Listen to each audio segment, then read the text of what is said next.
ఆఫ్ఘనిస్తాన్లో లక్షల మంది ముస్లింలను చంపిండు, నీగ్రోలను బంధించి బానిసలుగా అమ్మిండు. అంత రక్త చరిత్ర క్రైస్తవ్యానిది.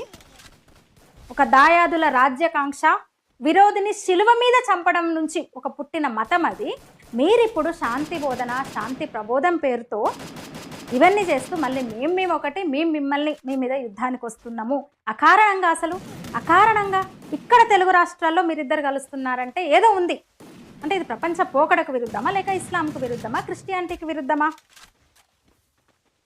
అయితే చిత్రంగా ఇక్కడ కలిసి ఉందామనే ప్రతిపాదన ముస్లింల నుంచి రాదనుకోండి. ఇక్కడ ప్రవీణ్ అనేవాడి తండ్రి ముస్లిం గనక ఆ కన్సర్న్తో షమి అనేవాడు క్షమాపణతో వదిలేసి ఉండొచ్చు బహుశా. ఉన్న వాళ్ళు ఎందుకు ఎగురుతున్నారు? ఇక వైరల్ అవుతున్న ఈ వీడియో మొదట్లోనే నేను మీకు ఒక చిన్న పాస్టర్ ఏదో అంటే కొత్త జాత